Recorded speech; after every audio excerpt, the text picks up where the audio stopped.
التصريحات الزي دي؟ ننتظرك اسبوعين. القوات اللي دخلت الخرطوم دخلت يوم الاحد اللي قبل الفات يا نبيل، طالع الليله تقول سرد شائعات. طيب حلو يا شباب اللي بيقطعوا لي لايفات، دايركم تجيبوا الصور والفيديوهات المختلفه وتخطوا تصريح الزول ده الليله، تمام؟ يطلع الفيديو ده الليله. الفيديوهات اللي صورت قوات الدعم السريع داخل الخرطوم يوم الاحد المساء دخلت بالصالحه، اي صوره لها اي فيديو تجيبوه، لانه حس تصريحات الناطق الرسمي باسم الدعم السريع قال عندنا يهودا كلامه في تريبيون، قال عندنا 700 من قوات الدعم السريع دخلت الخرطوم بغرض التدريب من ولايات دارفور المختلفه، نقطه. في السودان تريبيون، انت زول اعلامي قاعد بيصرفوا لك قروش عشان تيجي الصباح تتكلم اعلاميا، تعمل لك لافته تكتبوا فيها استقبال ما عارف القائد العام، دي موضوع انت المفروض تطلع تتكلم فيه. حسي طالع تقول لي يا اخي سر الشائعات، ما سر الشائعات، في صور فيديوهات الدعم السريع قواتها شارات دخلت الخرطوم، الناطق الرسمي باسم الدعم السريع امبارح قبل كلامك ده بساعات قال يا اخي عندنا 700 عسكري دخلوا الخرطوم يتوزعوا في المعسكرات بتاعت ولايه الخرطوم بغرض التدريب. الدعم السريع يدرب قواته في الخرطوم ليه؟ انت بقيت دعم سريع عسكري عندك شنو في الخرطوم تتدرب؟ جابوها لشنو؟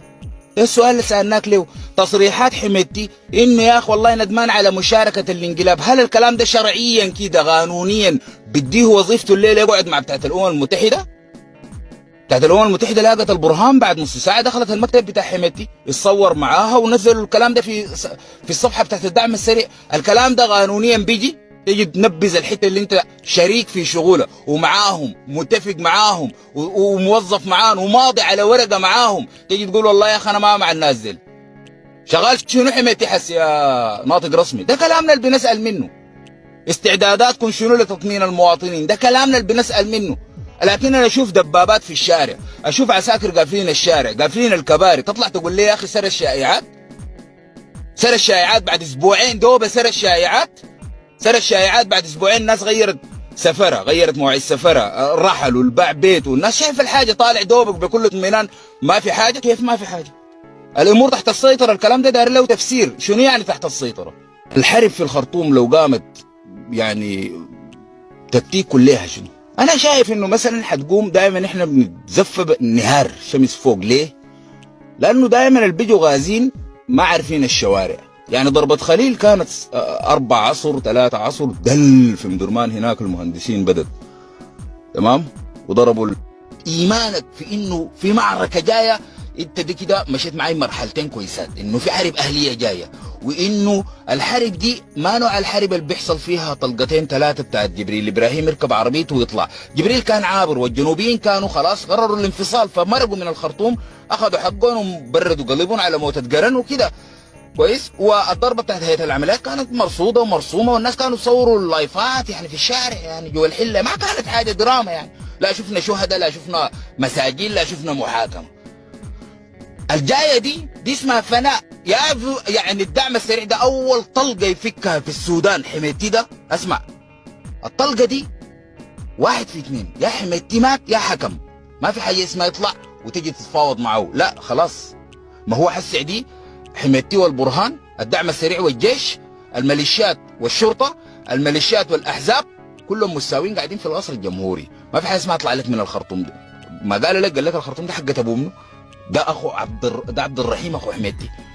فالناس المفتكره انه صلاح قوش هيعمل شنو؟ صلاح قوش يعني الباور اللي انت مفتكره يعني صلاح قوش وين؟ مثلا وين؟ اذا انت متفق ومتاكد انه في اتصال بين كرتي صلاح قوش البرهان حميدتي، اذا في خلاف بين حميدتي وقوش طيارته ما بتنزل في السودان، اول حاجه افهم دي.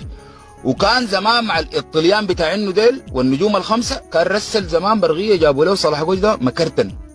المعركه الجايه بتاعت الدعم السريع ده اول طلقه يفكها في السودان، الطلقه دي تاني ما بترجع يعني، والطلقه دي ما بتتحلى، دي بتكون المرحله ديك هو استولى وعرف، والمعركه دي معركه فناء. ركز. الحاجه الثانيه ما تخط في بالك انه في خلاف بين صلاح قوش والدعم السريع والسعوديه ومصر. انت تشوف الخطر متحرك، خطه بتعد مكربه. حتى الواجهات اللي ممكن تتصدى ما موجودة. ما تقول لي الموضوع ده انت بتكبر فيه ولا بتخلق فيه فتنة. انا بقول لك في قوة توازي قوة، ما عندك قوة، حتى الجيش ما عندك قوة. والكلام ده لما الحميتي قال الجيش ما رابط قاشوا، ما قالوا في الحمام، قالوا في الميكروفون، وما في راجل لحد الليلة رد عليه. الكلام ده بيودينا وين؟ بيودينا انه الجيش انت مش مرات بتستفز زول كده، بيقوم يعني براعي لك كده، بيقول يا اخي والله ده قريب نوافذ قاعد دقوا هنا جنب النسوان وبتاع وشنو خليه. فدي العمليه العامله الجيش حسي. عشان كده انا قلت لك غدره البرهان حيضغطوا الجيش، قوه من الجيش بعد فتره مع الاستفزاز الكثير والتعديات اللي حتحصل، وطبعا دي كلها خطوات الشيطان. حيقوم البرهان يقول لك يا اخي قررنا ما عارف ايقاف بتاع اي كلمه يقولوا للبرهان عن الدعم السريع. الخرطوم انتهت، السودان انتهى، النطق العربي انتهى. حميتي ده راس ماله ورقه فيها 3 سطور بتضيع بينتهي. بودي السلاح وين؟ نهار شمس فوق. ليه؟ لانه دائما اللي بيجوا غازين ما عارفين الشوارع. يعني ضربة خليل كانت 4 عصر 3 عصر دل في مدرمان، هناك المهندسين بدت تمام، وضربوا الساعة بتاعت قبة المهدي، وده دليل انه هم ما عارفين ذاته. يعني ضربوا القبة بتاعت المهدي ذاته ساعة مدرمان ديك البلدية، فدل لانه هم ما عارفين. يعني الدعم السريع برضه حيعمل الموضوع ده نهار، وحيعملوا في الضربة دي ممكن تكون نهار، لانه المواطنين برا في الشارع، فدي انت بتأثر النفسي بيكون اكبر. الحاجات اللي انا بقيس بها يا سعادتك، الفيديوهات اللي انت بتشوفها دي، انا حتحداك في شغلك ذاته، اوريك انك قاعد ساي. الفيديوهات دي الناس بيشوفوها بتعرفوها كيف. العربات دي حق الدعم السريع حركات مسلحه جيش يا اخوانا، بتعرفوها كيف انتوا؟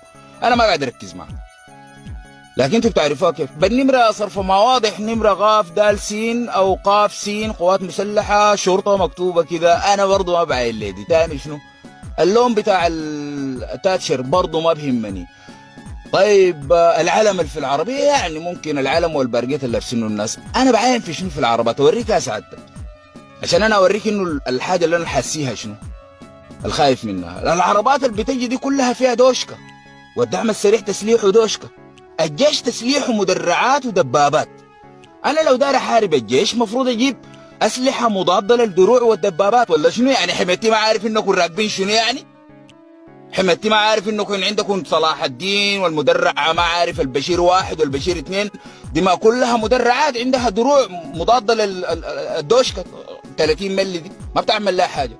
فحميتي حتتصرف مع الموضوع ده كيف؟ اتفضل جاوبني. انا بعين في التاتشيرات دي ما شايف فيها مدافع مضاده للدروع، كلها دوشكه. طب الموضوع ده ما كويس؟ اصرف حميتي ما عنده الاسلحه دي. لا هو ما موضوع ما عنده الاسلحه، هو ضامن انه الاسلحه حقتك ما حتشتغل. حسي منو اللي بيطلع كل من 2019 بيطلعوا الناس بيقولوا والله احنا لو جبنا حكومه مدنيه حنحاسب حميتي والبرهان. جو في النهايه لفوا دعموا الحميتي والبرهان. طب حميتي ما سامع الكلام ده؟ سامع طبعا. في 4 سنين عمل شنو؟ جاب الناس اللي قالوا احنا لو جبنا حكومه مدنيه حنحاسب الدعم السريع ونعلقوا في المشانق، بقوا هم ناس اللي بيدافعوا عنه. تحتاج مبرر يعني ممكن تسمع. تمام؟ طيب حميتي ما سامع انه الجيش السوداني متفوق عليه بالمدرعات وسلاح الطيران. الموضوع ده هو مستعد له ولا حيخش يقرض نفسه زي ما انتم يعني بتدعوا يعني؟